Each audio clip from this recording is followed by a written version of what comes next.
Hello students. So welcome to your next class of English grammar for your upcoming CDS 1 2023 examination. And as you all know कि आपका जो English का exam है वो बहुत बहुत important है, specifically merit point of view से, because if you score 80 plus marks in English, then it will be very beneficial for you, especially for the female candidates. Because male candidates के पास फिर भी maths का एक exam बचता है जिसमें वो लेवरेज ले सकते हैं, लेकिन हमारे पास सिर्फ इंग्लिश और जीएस ही है। तो इंग्लिश में आपके लिए 80 प्लस स्कोर करना इम्पोर्टेंट है, मस्ट है, मतलब आपको ये करना ही पड़ेगा। इसके अलावा जीएस में भी you will have to score 40 और 40 प्लस, उससे कम नहीं। If you want to get into the merit, ultimately after SSB अगर आपको मेरिट में जाना है तो आपको इतना स्कोर करना ही पड़ेगा।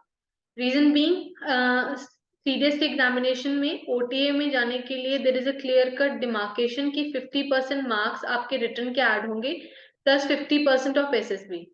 अब जो एसएसबी का 50% है वो अनप्रिडिक्टेबल है, उसको हम वी कैन नॉट डिटर्मिन कि हमें कितने मार्क्स मिलेंगे, लेकिन ये 50% हमारे हाथ में है। So we must dominate this 50% ताकि एसएसबी के मार्क्स अगर थोड़ा ऊपर नीचे भी हो जाए तो वो एडजस्ट हो जाएंगे with your written examination marks, right.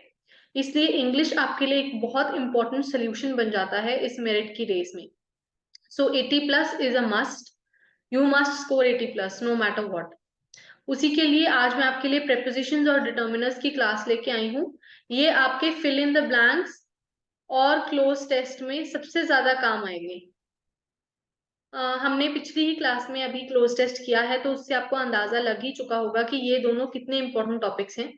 इसलिए मैं आपके लिए इनकी स्पेशल क्लास लेके आई हूँ ताकि आपको एग्जाम में इन टॉपिक्स को करने में कोई प्रॉब्लम ना हो।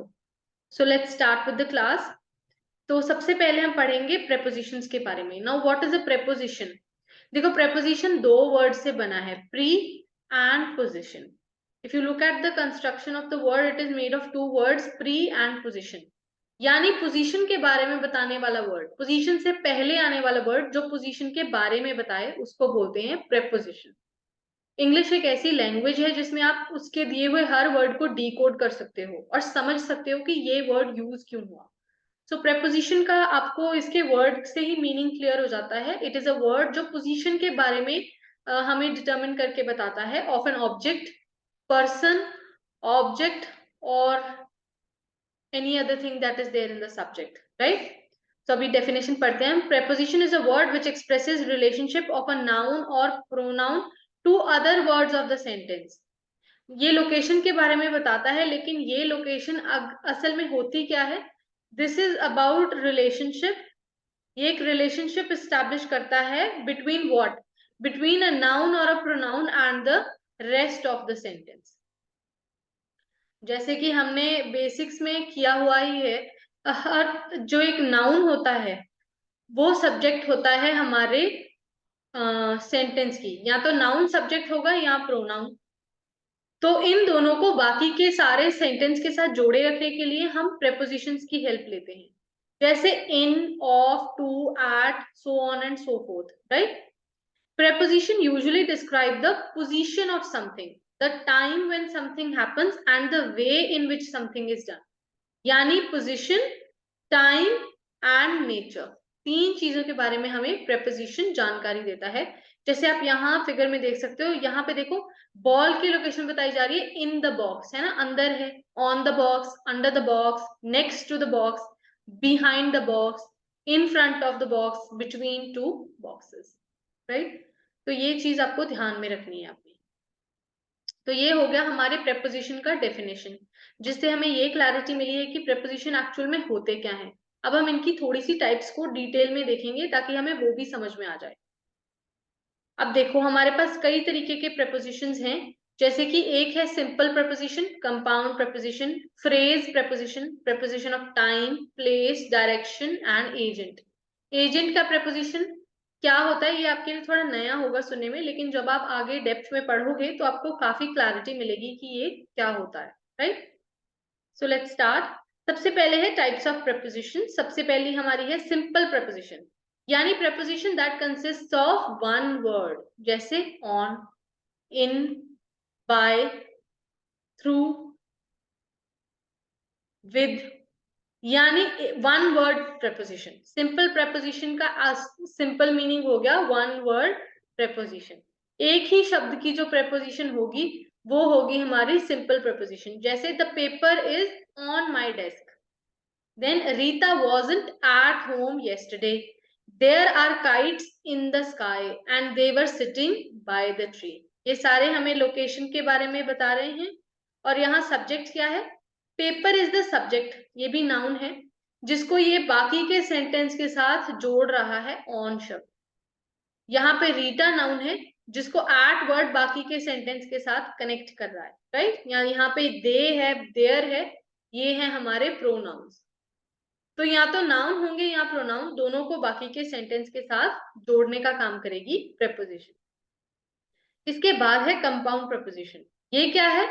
It is formed by prefixing a preposition to a noun, adjective या फिर एडवर्ब। जैसे about, above, along, amidst, before, behind, inside या विद इन। जैसे these trees are lined up along the road.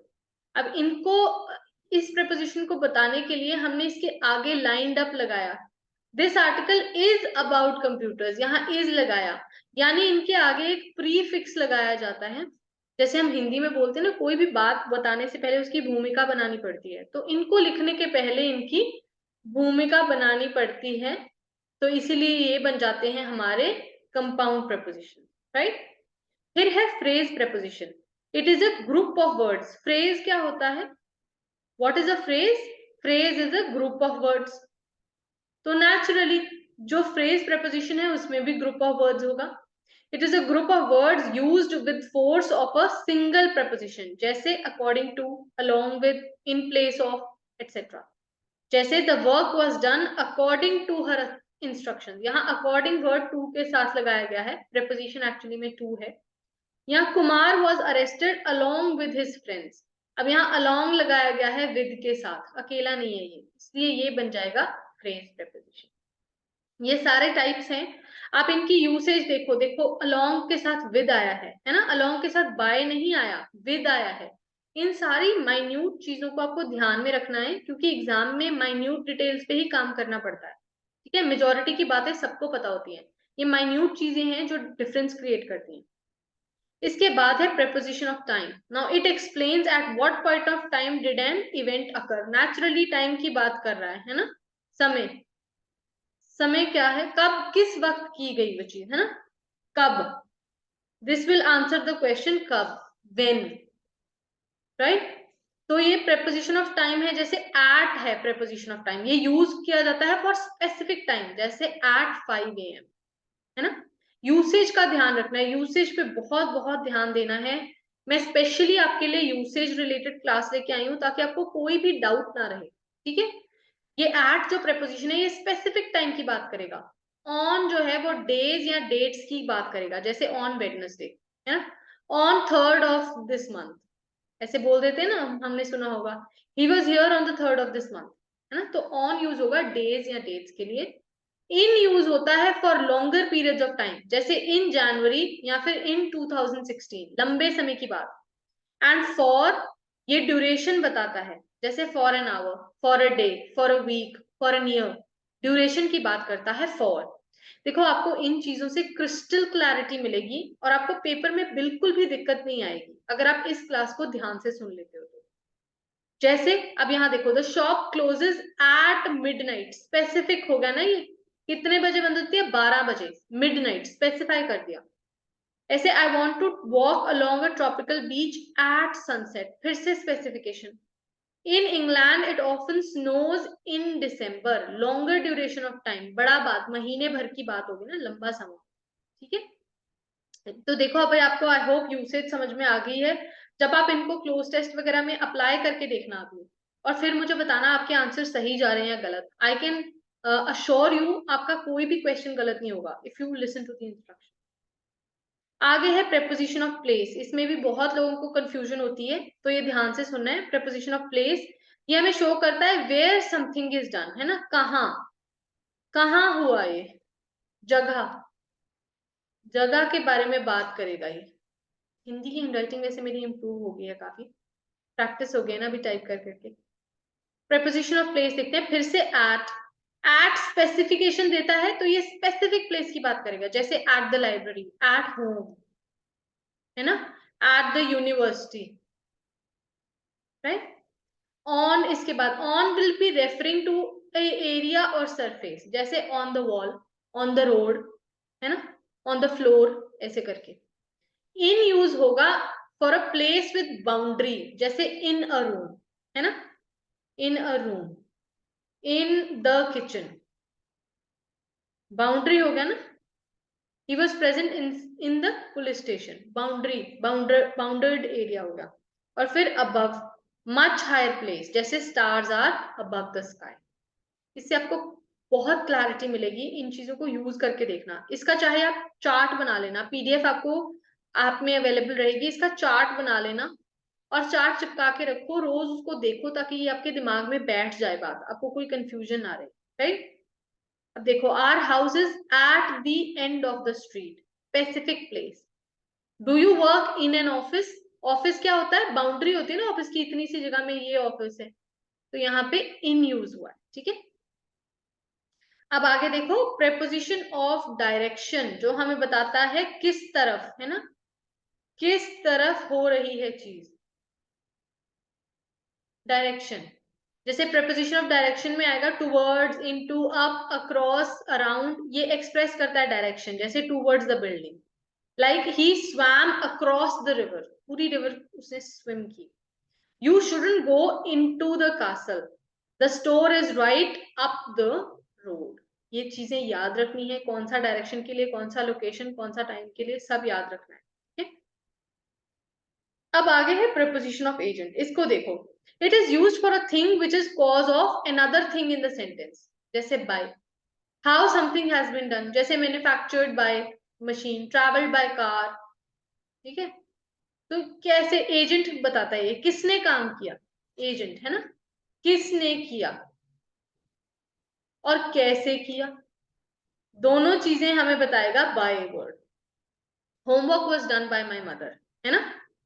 I was writing with, sorry ये तो with के साथ हो गया, लेकिन ये बाय जो है ये आपका प्रेपोजिशन ऑफ एजेंट है, विद भी आपका प्रेपोजिशन ऑफ एजेंट है, जैसे I am writing with the help of a pen, यहाँ पे विद क्या है, एजेंट बन जाएगा। जैसे he is respected by everyone, तो यहाँ बाय जो है उसने बताया है किसके द्वारा, है ना, किसने किया। She is playing with her brother, किसके साथ, कैसे। The letter was written by him. इन चीजों का बारीकी में ध्यान रखना है, ऑन अ लॉन्गर रन आपको एग्जामिनेशन में ये बहुत बहुत हेल्प करेगा। अब आगे आ जाते हैं हमारे determiners. So I hope so फार आपको प्रेपोजिशंस के बारे में पूरी क्लैरिटी मिल चुकी होगी। काफी इजी टॉपिक है, हमने पहले भी किया हुआ है, और आप अगर इसको जितना ज्यादा प्रैक्टिस करोगे आपको उतना ज्यादा इसका सोल्यूशन ढूंढने में मदद मिलेगी, जल्दी कर पाओगे आप। बस इसके रूल्स को थोड़ा सा ध्यान में रखना है, कई बार रूल्स को लेके कंफ्यूजन हो जाती है और फिर हम पेपर में गलती कर बैठते हैं। और कई बार ऐसा भी हो जाता है कि फॉर एग्जाम्पल सही आंसर हमें पता था लेकिन ओएमआर में मार्क करते हुए बी की जगह पे सी वाला फिल कर दिया, बाद में बड़ा अफसोस होता है कि ओ गॉड ऐसा कैसे हो गया मेरे से, है ना। तो सिली मिस्टेक्स को अवॉइड करना है, इन्हीं चीजों की वजह से ना मार्क्स कट हो जाते हैं। नेगेटिव मार्किंग हम और कोई तरीका नहीं है, यही तरीके हैं, सिली थिंग्स, है ना। क्योंकि तैयारी तो सब लोग करते हैं, उतना ही पढ़ते हैं, तो फिर गलती कहाँ हो रही है, गलती ऐसी चीजों में होती है, सिली मिस्टेक्स, ये अवॉइड करनी। अब सबसे पहले determiners, what are determiners, determiners are used with countable and uncountable nouns to limit their meaning. ये एक स्पेशल काइंड ऑफ एडजेक्टिव होते हैं, ठीक है, नाउन के साथ यूज होते हैं, जैसा हमने अभी प्रेपोजिशन में भी देखा, वो भी नाउन प्रोनाउन के साथ यूज होती है, डिटर्मिनर्स भी नाउन के साथ यूज होते हैं। तो कई तरीके के डिटर्मिनर्स हैं, मैं आपको सिर्फ इंपॉर्टेंट डिटर्मिनर्स ही कराऊंगी जो आपके पेपर के पॉइंट ऑफ व्यू से इंपॉर्टेंट है। जैसे पहले articles, possessive adjectives, demonstrative adjectives, distributive adjectives, quantifiers and interrogative adjectives. इनमें सबसे इंपॉर्टेंट है आर्टिकल्स और क्वांटिफायर्स, इनके ऊपर आपको क्वेश्चंस आते हैं, तो हम इन्हीं के ऊपर ज्यादा फोकस करेंगे। सबसे पहले देखो आर्टिकल्स कौन से हैं, अ, एंड द, तीन तरीके के आर्टिकल्स होते हैं। आर्टिकल्स को मैंने आपको शायद पहले भी एफकैट के कोर्स के टाइम पे भी करवाया हुआ है। इसके बाद पोजेसिव एडजेक्टिव्स क्या है, my, your, his, her, its, our, your, their, ये सब possessive adjective demonstrative demo word से आया है जो आपको डायरेक्शन दिखाएं, जैसे दिस, दैट, दीज या दोज। फिर डिस्ट्रीब्यूटिव है ईच, एवरी, आइदर, नीदर। और क्वांटिफायर्स हैं some, any, every, more, so on and so forth. ये सारे क्वांटिफायर्स हैं, ठीक है, तो इनका ध्यान रखना है स्पेशली। अब सबसे पहले हैं आर्टिकल्स। इनडेफिनेट आर्टिकल्स यानी a. Now before a word beginning with a consonant, जैसे कि हमें पता है हमारी इंग्लिश लैंग्वेज में 5 वावल्स हैं, ए, ई, आई, ओ, यू। इनको छोड़ के बाकी सारे वर्ड जो हैं वो होते हैं कॉन्सोनेंट्स। तो कोई भी शब्द जो कॉन्सोनेंट से स्टार्ट होता है उसको हम ए से स्टार्ट करते हैं, जैसे अ हाउस, एच जो है वो कॉन्सोनेंट है ना। ऐसे ही a car, c is also consonant. A dog, c is also, d is also consonant, है ना।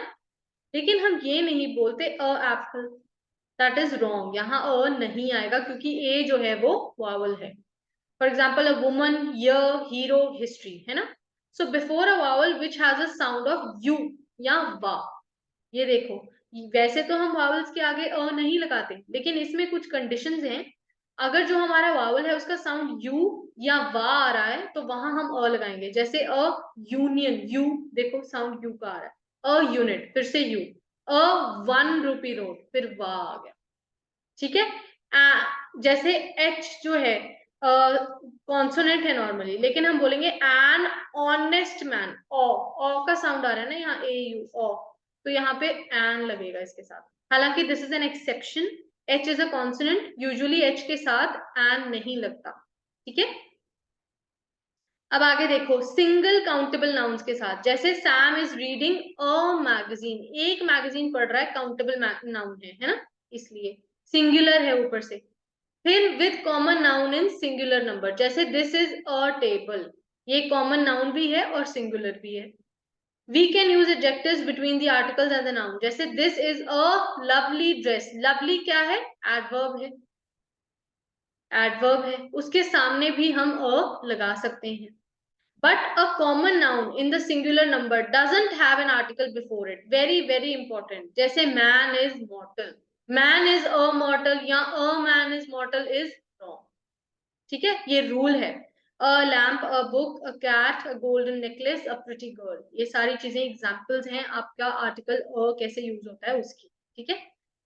इसके बाद है एन। अब एन देखो, वावल से स्टार्ट होने वाले words, A, E, I, O, you के साथ लगता है एन, जैसे an elephant, an enemy, an inkpot. या फिर words beginning with a silent h, an hour, यहाँ पे एच नहीं है, अगर एच ना भी हो तो भी हम इसको आवर ही बोल सकते हैं, एच साइलेंट है। An honest man, an air, इसको एयर बोलते हैं, हेयर नहीं बोलते, ठीक है, ये एच साइलेंट है यहाँ, तो ये ध्यान रखना है।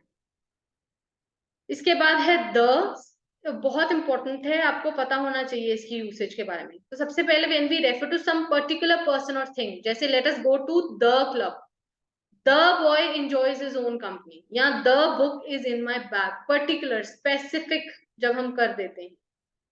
When a singular noun is used to indicate whole class, जैसे the dog is a faithful animal, ये सारे डॉग्स के लिए अप्लाई होता है ना।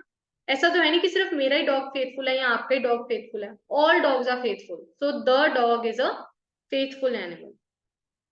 अब कुछ और रूल्स देख लो द के। Before the names of rivers, seas, oceans, gulfs, mountain ranges and a group of islands, जैसे द पैसिफिक, है ना, द हिमालयाज, आपने सुना होगा, ऐसे ही बोलते हैं हम जनरली, तो इस चीज का ध्यान रखना है। न्यूज़पेपर या फिर सीक्रेट बुक्स, जैसे द हिंदू, है ना, the English Tribune, the Hindustan time या फिर द रामायण, द महाभारत, ऐसे। बिफोर डायरेक्शंस, बिफोर रेसेस और नेशंस, जैसे द अफ्रीकन कॉन्टिनेंट, ऐसे करके। Before superlative degree and ordinal numeral adjective, superlative degree होता है शी इज द बेस्ट। अब बेस्ट कहां से आया, पहले good first degree, second degree है बेटर, और सुपरलेटिव है बेस्ट, तो सुपरलेटिव के आगे लगेगा द, ठीक है। अब आगे हैं quantifiers, very very important, extremely important, इनमें बहुत बच्चे गलतियां करते हैं, और जो आपके क्वेश्चंस आएंगे स्पॉटिंग एरर के, उसमें भी आपको इसमें हेल्प मिलेगी, तो ये ध्यान से सुन लेना। अब देखो ये यूज होते हैं for number and quantity both. तो पहले हम नंबर देख लेते हैं। नंबर में काउंटेबल नाउन है, उसके लिए यूज होते हैं मेनी, फ्यू और फ्यू। जैसे he taught us many new things. फिर है अनकाउंटेबल नाउन्स जिनके साथ यूज होते हैं, जैसे मच, लिटल, अ लिटल। जैसे ही शोड मच पेशेंस। और कुछ वर्ड ऐसे हैं जैसे some, any, no, none, a lot of, lots of. ये सारे दोनों नंबर और क्वांटिटी दोनों के लिए यूज हो सकते हैं। जैसे he needs lots of sugar. अब इसमें जो वर्ड्स हैं जैसे फ्यू या फिर अ फ्यू, इनको लेके बहुत बच्चों का डाउट रहता है, या फिर लिटल या अ लिटल में, तो उसकी क्लैरिटी आपको अभी मिलेगी। देखो लिटिल कहाँ यूज होता है, लिटिल वर्ड का मतलब क्या है। Little is actually a negative adjective and it means not much, ज्यादा ना होना, है ना, हार्डली एनी। जैसे he has little common sense, बहुत थोड़ी। He has little hope for recovery, recovery के उसके पास ज्यादा समय नहीं बचा है। वही जो अ लिटिल है, ये एक अफर्मेटिव एडजेक्टिव है, पॉजिटिव वर्ड है, ऊपर वाला नेगेटिव था। एंड मीन्स सम, या फिर एटलीस्ट कुछ तो मात्रा होनी चाहिए ना। जैसे he gave me a little butter, कुछ तो दिया। ऊपर वाला था कुछ भी नहीं दिया, नीचे है कुछ तो दिया। A little knowledge is a dangerous thing, कुछ पता होना, सारा कुछ नहीं लेकिन कुछ। ठीक है, आगे देखते हैं। हाँ सॉरी, आगे है फ्यू और अ फ्यू। इसमें बहुत बच्चे कंफ्यूज होते हैं, स्पेसिफिकली आपके पेपर में आप बहुत कंफ्यूज हो जाते हो क्या लिखना है। तो ध्यान रखना है। पहला है फ्यू, ये भी एक नेगेटिव एडजेक्टिव है, जिसका मतलब फिर से यही है कि बहुत कम होना। जैसे few people in India are rich, she has read few books. वहीं अ फ्यू एक अफर्मेटिव पॉजिटिव वर्ड है। जैसे he spoke a few words, at least उसने कुछ तो बोला। A few English man can speak Hindi correctly, ये टाइपिंग एरर है, यहाँ हिंदी आएगा। ठीक है, तो फ्यू और अ फ्यू में और लिटिल एंड अ लिटिल में आपको आई थिंक डिफरेंस क्लियर हो गया होगा। अभी हम थोड़े से क्वेश्चंस प्रैक्टिस करेंगे, बिकॉज क्वेश्चन किए बिना पता नहीं लगेगा कि आपको आ भी गई हैं चीजें या नहीं। तो सबसे पहला वर्ड है ही ट्रैवल्ड, सॉरी मैंने पेन सिलेक्ट नहीं किया था। He travelled all dash the world. ये आपके पास प्रेपोजिशंस है, आपको एक प्रेपोजिशन पिक करनी है, क्या आंसर आएगा यहाँ पे।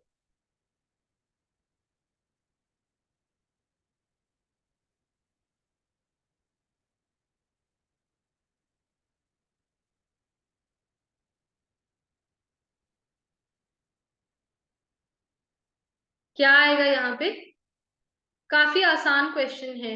ही travelled all over the world, over आएगा, हर जगह घूमा उसे। ऑन द वर्ल्ड का कोई सेंस ही नहीं है। Under the world what, he went underground, no, ये भी नहीं। इनटू भी अंदर जाना ही होता है, तो गलत है। Next, the teacher divided the sweets dash all the children, इसका देखो क्या आंसर आएगा।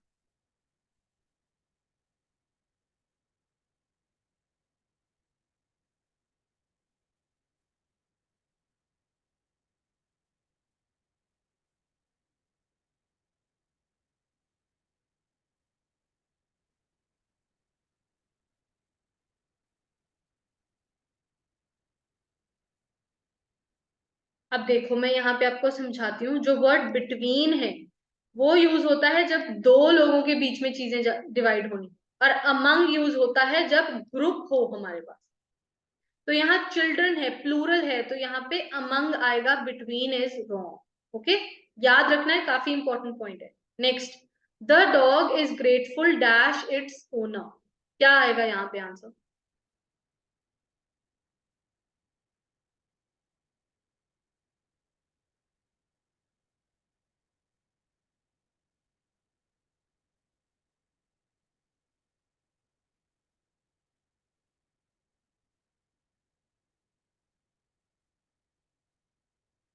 थोड़ा ध्यान से देखो, ये भी आसान है, कुछ बहुत ज्यादा मुश्किल नहीं है।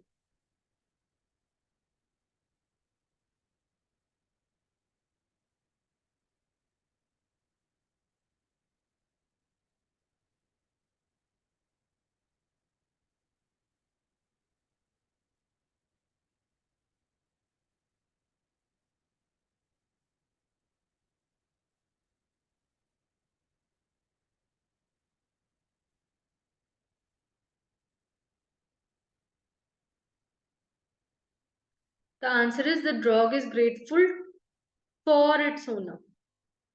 उसको ग्रेटफुलनेस हो रही है कि शुक्र है ये मेरा ओनर है। टू इट्स ओनर नहीं आएगा यहाँ पे, ये बहुत लोगों ने गलत किया होगा, it's for. Next, the dog jump dash the sofa. चार ऑप्शन है, you have to pick one answer.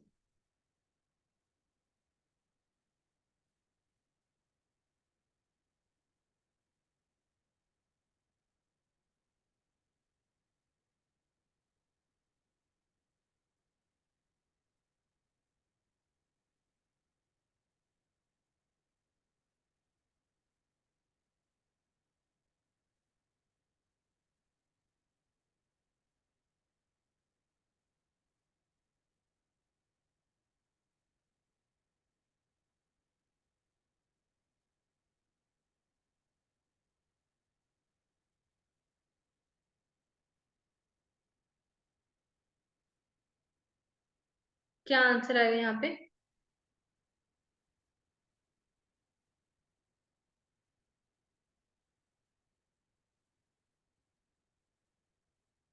The dog jump on the sofa. In तो बिल्कुल ही गलत है। बाय एंड विद हमने अभी यूज में पढ़ा है, ये नहीं आएगा।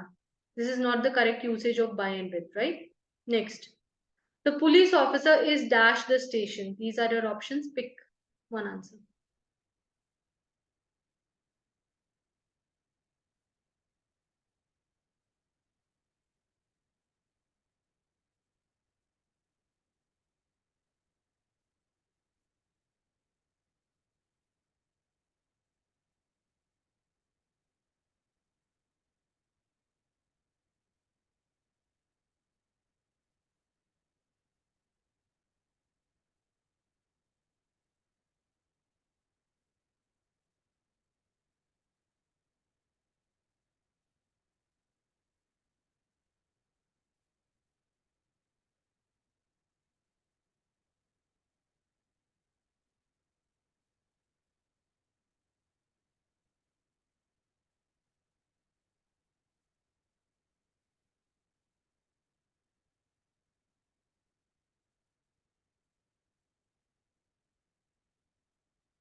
क्या आंसर होगा? The police officer is at the station. At specific है ना, कहाँ पे है स्टेशन पे। Next, I know Jack dash he was a little boy. These are your option, you have to pick one answer.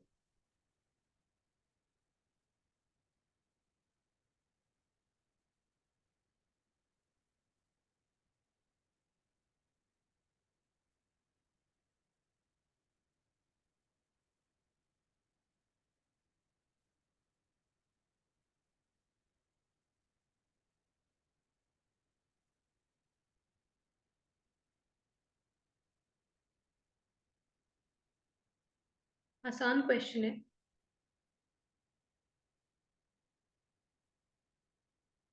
The answer is I know Jack since he was a little boy. Okay, for नहीं आएगा यहाँ, since. अब आगे कुछ determiners पे भी questions कर लेते हैं। पहला question, Lisa saw dash shooting star yesterday। These are your options, you have to pick one answer.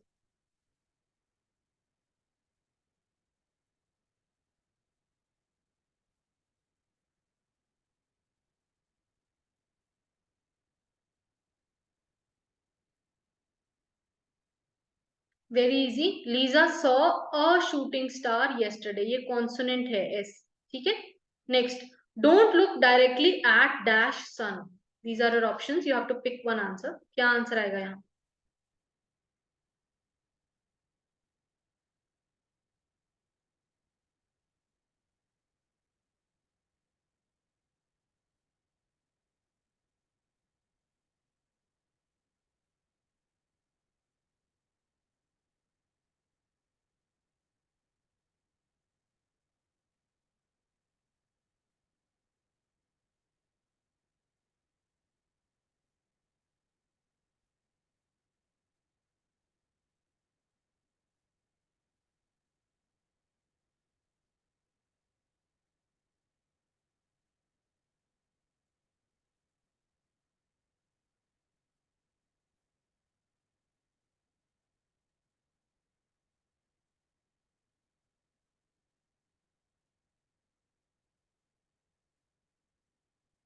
Answer will be don't look directly at the sun, specified है ना sun. Next, is there any milk left in dash fridge? These are our options. You have to pick one answer.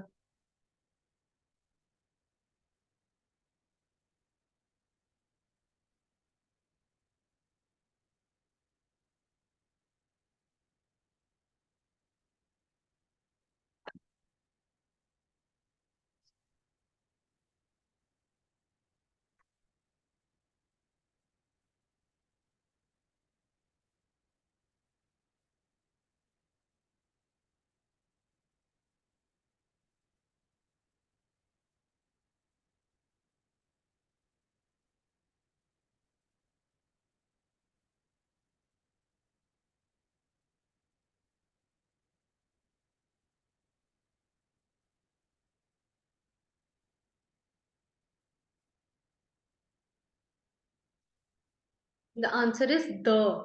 Is there any milk left in the fridge? Particularity है. Next, I need to pack dash apple for my lunch.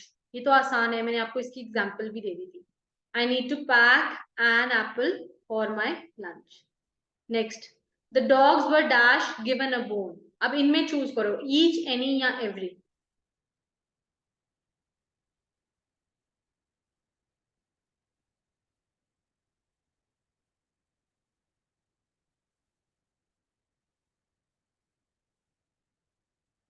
क्या answer आएगा यहाँ?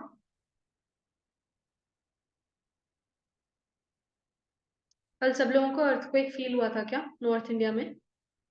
वैसे इतना heavy नहीं था यहाँ पंजाब में स्पेसिफिकली, 2-3 बार झटके से लगे, लेकिन पता लग रहा था कि आ गया अर्थक्वेक. और काफी रात को आया था, so I was awake and my entire family was sleeping, so सबको मैंने भाग के उठाया कि उठो अर्थक्वेक आ गया.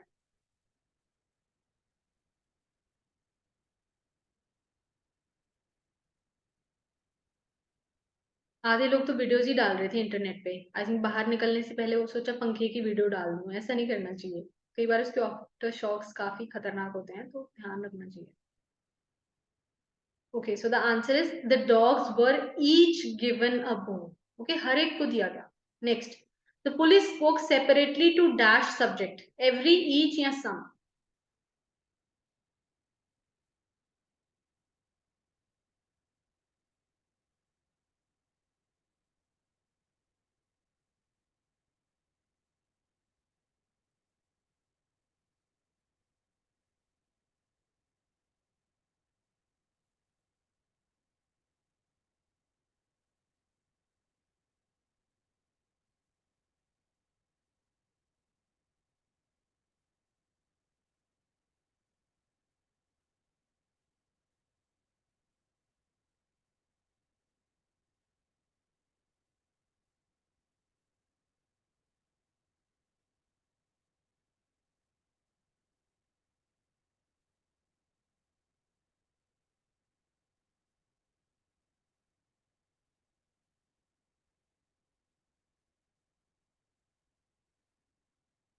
So क्या आंसर आएगा? The policeman spoke to every suspect separately.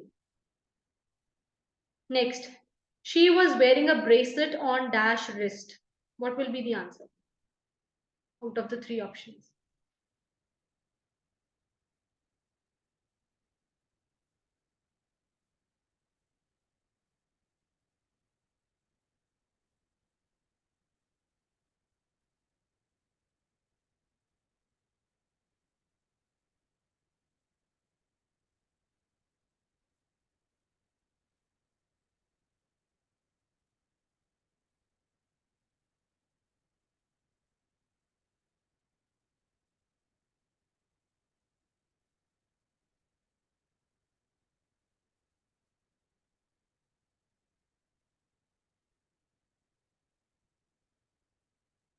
The answer is she was wearing bracelet on each wrist. दोनों पे बांधी हुई थी ना, on each wrist. ठीक है? So with this we end the class for your prepositions and determiners. I hope आपको सारा concept clear हो गया है और आपको समझ में आ गया है इनकी usage. पेपर में आपके बहुत काम आने वाली है. So please don't forget to like, share and subscribe the channel. और मुझे कमेंट करके बताना आपको कैसी लगी क्लास. और क्लास का PDF आपको 99 रुपीज पे ऐप में मिल जाएगा. So you can go and buy it over there. Okay? And keep sharing the classes. देखो आप शेयर करते हो, ज्यादा कमेंट्स या लाइक्स मिलते हैं तो हमें भी अच्छा लगता है और फिर हम एक और अच्छी क्लास आपके लिए लेके आए। ठीक है, thank you so much, keep learning, have a great day everybody, thank you.